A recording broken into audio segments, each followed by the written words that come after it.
Yeah, so that's a good question. I mean, it's funny. I was talking about the difficulty of reaching agreement, which is usually the easy piece in international law, right? States are quick to sign a document that says the world will be filled with flowers and no weapons, right? Everybody will sign that document. Why? Because it's ultimately pretty unenforceable.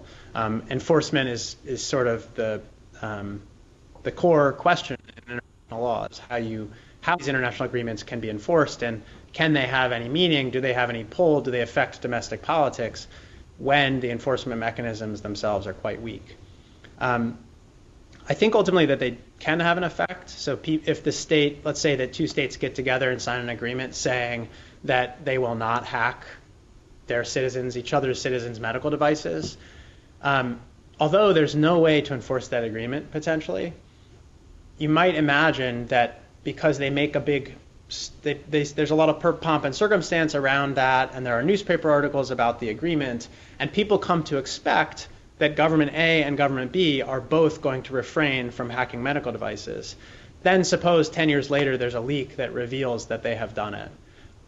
There would be outrage in any context, in any world, but I think the outrage is higher in a world in which the states have come together to say we are committed to a norm of not hacking medical devices. Medical devices are special. We're going to leave them apart. So in that way, the state and the state actor who's thinking about getting reelected or worried about their party or whatever it is might be just that much more hesitant to push the button to begin the operation to hack a medical device if they fear political backlash. So that's a very weak enforcement mechanism. It's not the same as a policeman putting a gun to your head to enforce the law, but it's at least something.